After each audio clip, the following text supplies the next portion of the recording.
Hi, this is Jeff Altman, the Big Game Hunter, and you're listening to Job Search Radio. You know, when I started speaking with Eric Kramer, who's my guest on this show, about his book, Active Interviewing, I realized pretty quickly there was a lot we were going to need to cover, more than we could possibly do in one show. So I immediately booked him for a second. On this one, we're going to talk about how the system is broken and some of the things that you can do about it. The second one, we cover a lot more detail about what to do, but here we're going to lay the case for why interviewing is broken and take you through some of the basics of his ideas. So hang in there, sing along, please.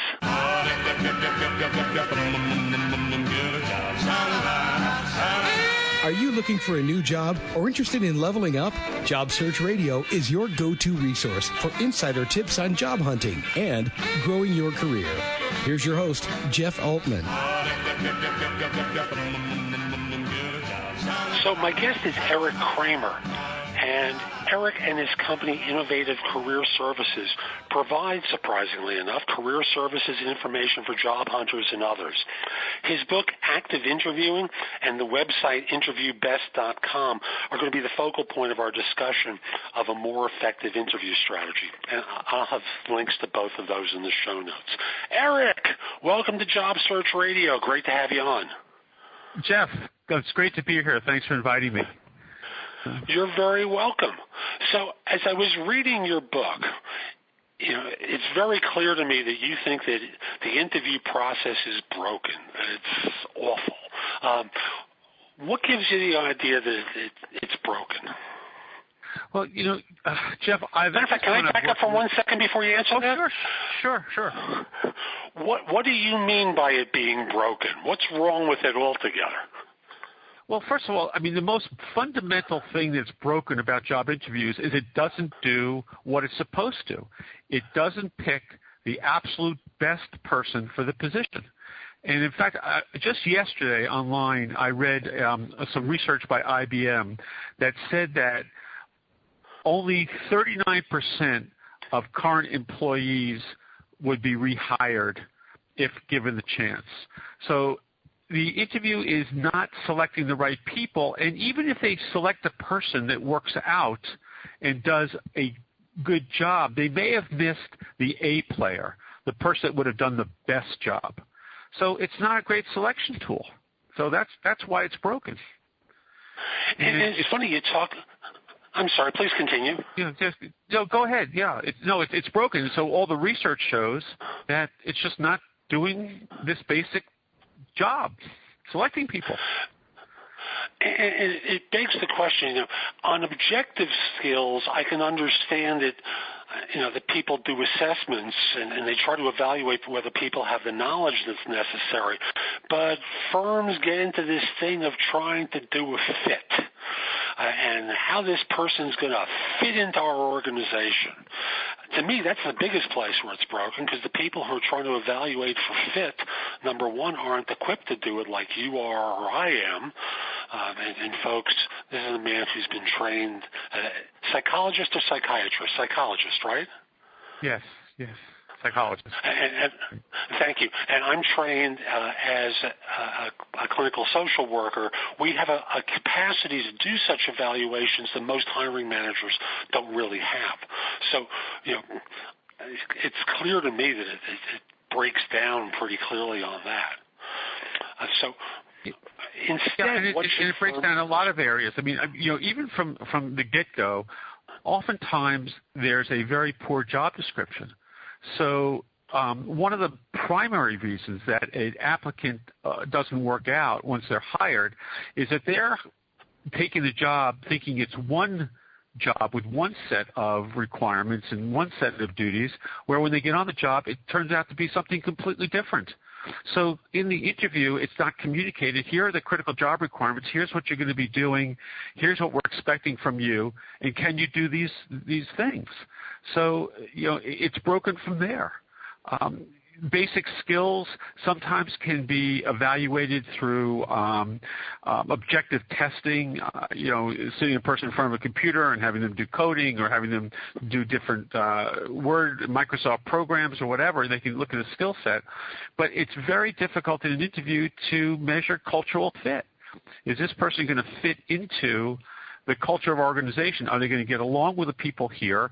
Do they have personal characteristics that are going to fit into the organization and actually work along with the other people here? And that's very difficult to evaluate in interviews. And I'll go one extra dimension on that. On top of that, I also believe that there are people who should be hired who don't fit, because you want to encourage the rebel. You want to encourage diversity of thought and attitude in order to springboard firms forward. After all, when we stop and think about it, how many firms would ever hire Steve Jobs or Larry Ellison or some of the greats of American business? They have personalities that never fit in anywhere, and that was a good thing. Yeah, and Jeff, that's a great point. I mean, in fact, a lot of the research shows that because of the lack of training, hiring managers basically hire people like themselves.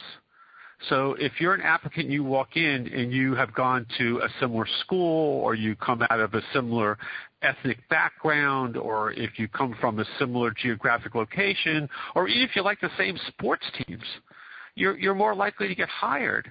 And then it just perpetuates that kind of stereotypical person within the organization. The organization gets very insular, and they don't have the rock stars like the Ellisons and the Jobs and the so on in the organization. And again, it comes down, interviews are broken, and one of the reasons they're broken is that hiring managers are not trained to be good interviewers. So that's on one side of the desk. On the other side of the desk, applicants are not trained to be good interviewees. They don't know how to actively sell themselves in a interview and be able to communicate how their background, skills, education, experience is a good match for the job requirements and why they're an excellent candidate for the position. So, both sides of the equation, it's just not working. And then further, if you look at the fact that there's just two people sitting and talking to each other in an interview, and only 20% of us are auditory learners, which means that a lot of what's being talked about in the interview, because it's only talk, is being missed, forgotten. The interviewer is only focusing on what they want to hear and what matches their preconceived ideas of the way the applicant should be. So it's really a mess. And it's really in need of fixing. And when I hear preconceived notions of what someone should be like, bias tends to rear its ugly head. And you mentioned it indirectly before. It's do I know this university? Do I have a sense of what their background, what the training is like there? Do I know this company that they work for? Do I have that predisposition that when I say Google or Apple or Goldman Sachs or whatever the company is, do I have a halo around that firm or not? And respond to that person based upon all these secondary factors of corporate branding and university branding and what have you, rather than just looking at this man or woman sitting in front of me and determining whether or not they can do what I need them to do. So I agree with you wholeheartedly. The system is far more complicated than it needs to be. Now, we're going to cover a lot more on this show and on the next one, but I want to pause for a second and talk about my job search insider tip, which is about job offers. And someone asked me recently, how long can I consider a job offer for? And he was thinking he could take a week, 10 days to evaluate it, and he was kind of surprised when I said to him, you can consider an offer for as long as the firm will allow you to consider a job offer. And he went, huh? What do you mean? I thought I could get at least a week. I said, well, you could try for a week, but the reality is they may turn around and say, we've got a good number two who's really turned on to this job. Why haven't you been thinking about this throughout the interview process to determine whether or not you would be interested in taking this offer? The only piece of information that's different, that's been added on at the last minute, is salary. Everything else you knew about. So the reality is, folks, if you're considering a job offer and you ask the firm, how long do I have, whatever they're willing to say to you is the way it is. There's no rule that says the firm has to give you a certain amount of time. And again, understand from their perspective, they have a need. They're trying to fill it. They've got a backup person who they don't want to lose either. So that other person is considering other things too, and they're prepared to move on to them if you don't take it. So that's the way it is, and that's my tip for this show. And if you're interested in more, come over to my website, which is thebiggamehunter.us. There's a lot more there that you can watch, listen to, or read to help you with your job search. So let's come back to Eric and continue our conversation. So when all is said and done, when a firm is trying to hire, or a person, maybe let's look at it from the standpoint of a job hunter, what sort of questions do they have going into this process? What sort of things does a firm that's purchasing a service kind of want to know about when they're evaluating that service, which in effect is, folks, what you are, service contract. So Jeff, as you know, my overall approach to job search is that the job search is a sales process. And then when we specifically come down to a job interview is a sales call. It's an opportunity for the job hunter to get face-to-face and present themselves actively as a salesperson would in the interview. So it behooves the job seeker to really think about this process as if they were a salesperson and how a salesperson would approach it.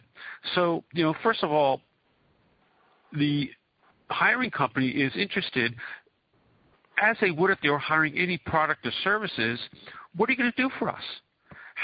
If I purchase your services, how is that going to benefit my company? And how is that going to benefit my company more than hiring somebody else's, some other services? So, and then it's like, just like anything, who are your top customers?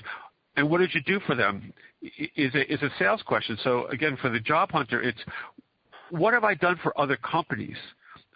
What did I do for them specifically? What value add did I add in my previous positions that I can now bring to this new customer, this new company? How am I different? How are my services? How do I differentiate my services from other people's services? How do I differentiate what I do from other candidates that you might be interviewing? And how can you be sure? How can I assure you that you will get the best services should you decide to hire me? So I want to talk about the benefits I bring. The mistake that many people make in interviews, they talk about their features. I've done this, I've done this, I've done this. I have this education, I've gone through this training. Those are all features. You need to take those features and translate them into the benefits. I've gone through this training, and the benefit to your company will be this. I've worked for a competing company doing these types of services, this project management or sales or coding, whatever, and the benefit to you will be this. So it's really, to fix this interview, it really becomes the responsibility of the candidate to come in and really present themselves very powerfully as a salesperson would, differentiate themselves, their value adds, the benefits they're going to bring. So just to be clear about this, most people walk into an interview and they're prepared to talk about what they've done, period. For such and such firm, I was responsible for such and such. And what I hear you saying is talk about what you've done in the context of what might matter to them. Did I get that right? That's exactly correct. It's exactly correct. Because if you think about it, if I'm hiring you, I'm not really interested in what you have done in the past. I'm interested in what you're going to do for me. Now, I will talk about your past, and I'll try to understand what you've done in the past so I can get a better understanding of the things that you might be able to bring to me. So if you tell me that you've done these tasks at a prior job that I'm looking for you to do for me, yes, of course, that helps me to be more confident that you'll be able to do those things for me. But I'm really thinking it's going forward. See, that's one of the problems with bringing resumes to interviews. People do it, and it's a kind of a standard practice, but a resume is a backward-looking document. It talks about all the things you have done. One of the things that I am a big proponent of is using a interview presentation, and in that presentation talking about going forward. Here's the things I will be doing for your company. So, for example, you walk into an interview and you have a 30 and a 90-day strategic action plan, which says, when you hire me, here's my goals for your company. So it's this constant communication of, we're moving forward, and I'm going to be adding value to your company moving forward. I've done these things. It proves I can do it, but here's how it's going to apply to your company. So in preparing this document, if you haven't really spoken to them or have anything more than a job description to go by, how do you put this document together for them at interview number one? Well, one of the things that typically happens is you have a screening interview. So even in the screening interview, you can start to ask questions like, what are the critical job requirements? How is this position evaluated? What are the top priorities for a person in this position? What would success look like in this position in 6 months or a year? So you can start to do some analysis. Again, we are all salespeople, and we all have good sales skills. We need to take those sales skills and start to apply them. So think about a salesperson going into a sales call. They may have been called by a company and said, we're looking for someone to do sales training, or we're looking for someone to install a computer system for us. We'd like you to come and talk to us about your company and your services, your product. In that first phone into contact is they'll ask some questions. What's your company like? What are you looking for? Then they start to develop a sales presentation, and then when they get into the sales call itself, they do more of a needs analysis right at the beginning. And then as they learn more about the company and what their needs are, they'll focus in during the sales call on those elements. Same thing in an interview. You get initial information from the job description, initial information from the phone screening. You get information from researching the company on the web at their website, maybe through LinkedIn or other places to find information. And then you put together this presentation, and the presentation is not stamped in stone. It is a place or a document that creates a conversation. And then within that conversation, the first thing you do is kind of a needs analysis, understand more about the job. And then as you go through the rest of the presentation, you target those things that the company is looking for. I want to pick up on one term you used and then add another. You spoke about needs analysis. I'm going to add in the one requirements gathering. I think both of them complement one another pretty well. And I thought I would ask you, in your mind, what goes into requirements gathering in the context of an interview or in the context of preparing to interview with a firm? Well, I think when I talk about needs analysis, we might be talking about equal terms in terms of requirements gathering. For example, in an interview presentation, the first page talks about here's what I believe to be the critical requirements of the job. I'd like to talk with you about them. So, a critical requirement might be that a person has experience working with a distributor network. Well, tell me about working with a distributor network. What's your distributor network like? What is that distributor network looking for? What kind of interaction? What kind of activities go on? What kind of projects are you involved with? So as you start to talk about that, you're doing requirements gathering. So it might be that, we need this person to be able to respond to RFPs, or we need this person to be able to put together proposals. We need this person to be able to do some business development. We need this person to be able to do account management. So you're starting to gather this information. but in a very active and a complete way, because you really can't address the needs or the requirements of the company unless you really understand what the job entails and what kind of skills, abilities, knowledge, education that they're looking for. Given that interviewers seem like they're on the clock these days, because they are, they have one interview after another backed up on their schedule, how much time do you think doing a needs analysis in that first phone call might take? Well, the first phone call is you typically schedule for about 30 minutes. And I think that you can do it within a 10 or 15-minute time frame if you've prepared the questions you want to ask and you're succinct about them, and you can't ramble. So, if I know that I have a phone screening interview coming up, and I write down 3 or 4 questions I want to ask, I think that works very well, and it might take up maybe 10 or 15 minutes of that. And of course, the other time in that phone screen is for the recruiter or the HR person or the hiring manager to get to know the candidate, so they feel comfortable that the person is deserving of a face-to-face interview. Folks, and Eric, you can differ with me. It's quite all right. I think at most a firm will give you 7, maybe 10 minutes tops for questions at the back end. I just think given how interviews are structured, even for the phone interview, they're plowing through an agenda of questions that they're holding the baton with, they're controlling the process with. So maybe you'll get 7-10 minutes tops for most interviews. And yeah, there are exceptions, but I just think there's a limitation there, and you folks can wind up working within that framework to get answers to these questions very easily. Because, folks, when you think about what a typical interview is like, let me equate it back to a sales process. When you think about a good salesman, does that person walk in the door and say, well, let me just tell you everything we can do for you? No, they ask questions. They want to understand what the firm needs, what the problem is that the organization has that's prompting them to reach out for services or a product or what have you. They're not just walking in the door and announcing everything that can be done. You don't do that at a car dealer. Any car can do what you want. Any car can get you from point A to point B, but there are other things that you're interested in.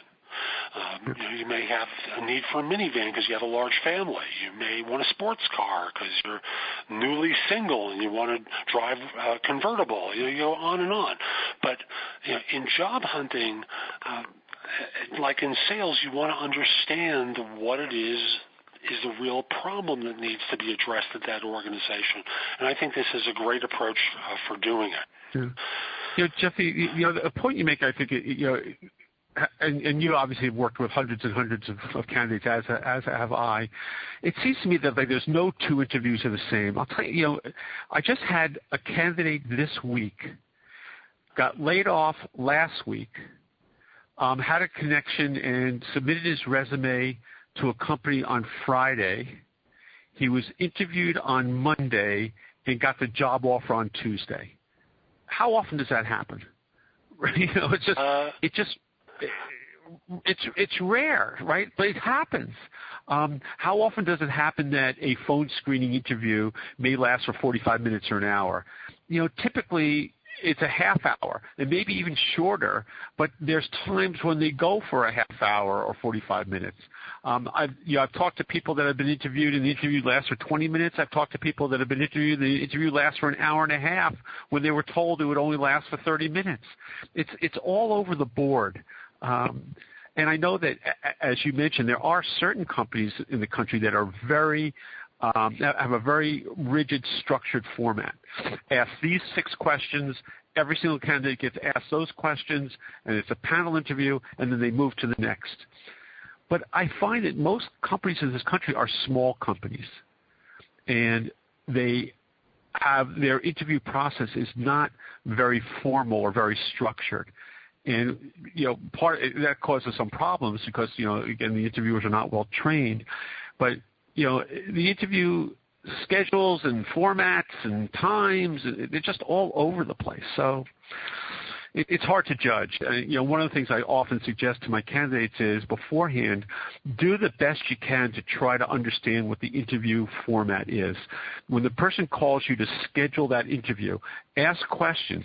Who will I be meeting with? Who are these people? What's their job titles? How long are the interviews scheduled for? So you understand a little bit more about what you can expect and how you can prepare. I like that, and frankly, if for some reason the person you're speaking with who's the screener, because some organizations will use relatively junior people who are just given an assignment to make screening calls, if that person really doesn't know about the function that this person serves, go to LinkedIn. Everyone's on LinkedIn. Almost everyone's on LinkedIn. You can get a sense of the person's background. If they're not there, do a Google search. You might find information about them by using Google. There's one of the things I've actually suggested to my candidates, people that I work with, is ask to talk to the hiring manager. Say to the person, I'm really interested in this job. I'm preparing for the interview. Can I have an opportunity of speaking to the hiring manager for maybe 10, 15 minutes so I can really be well prepared going into the interview next week?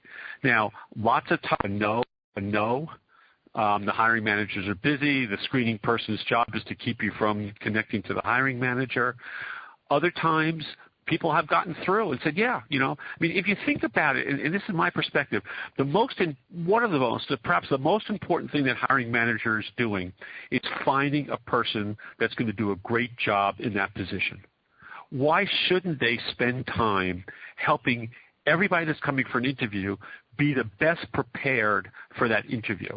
It's again, if you compare it to a salesperson, if I call you, Jeff, and say, look, I'm in the market for a computer system. I'd like to talk to you about the computer systems that you sell, but I'm not giving you any more information. Just show up next Tuesday. It wouldn't work that way. I would want to take time to say, Jeff, here's what I'm looking for. Here's what I'm needing. Please prepare to be able to talk to these issues in terms of my computer needs. Well, why are hiring managers doing that with candidates? Time issues. It's just not the way it's done. But it never hurts to ask. People are concerned, I'm going to be looking like I'm pushy and I'm going to be too aggressive.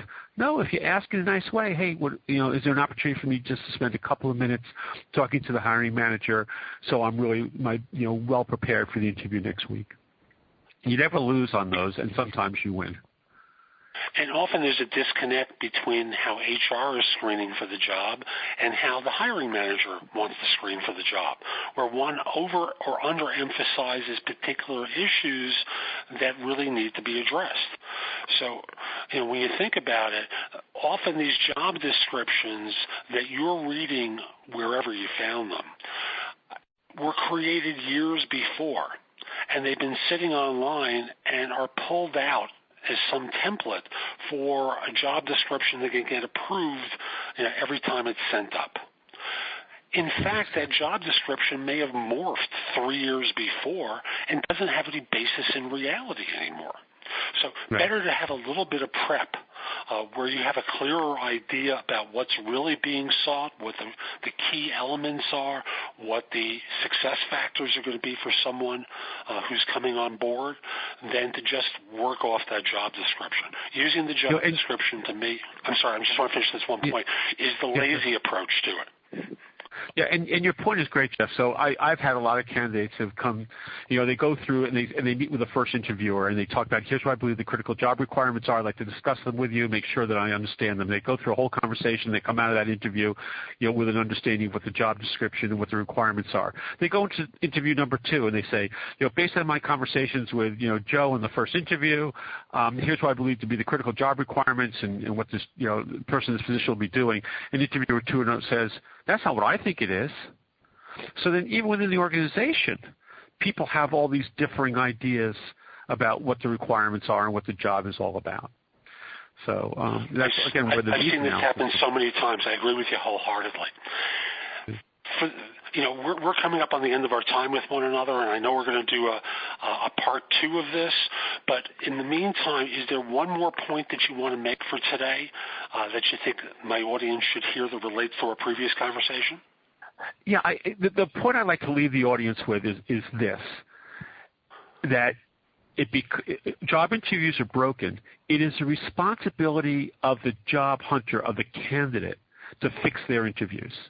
And they can do that. And they could do that by approaching the interview as a sales process. Again, they should not be fearful of this word sales. We are all salesmen. We sell constantly. If we replace the word sales with persuasion, we're persuading people to do things all the time, persuading our kids to clean up their rooms, persuading our spouse to go to this restaurant or that, persuading friends. I mean, we're persuading bosses to take on our ideas. So we're constantly selling. We have good sales skills. So they need to actively approach. They can't be passive any longer in an interview. They can't sit there and just passively, go answer one question after the other. They have to become salespeople, use sales skills, sales approaches, and guide their interviews. Not control the interviews, but like any good salesperson, have a sales process in mind and go through that sales process in the interview.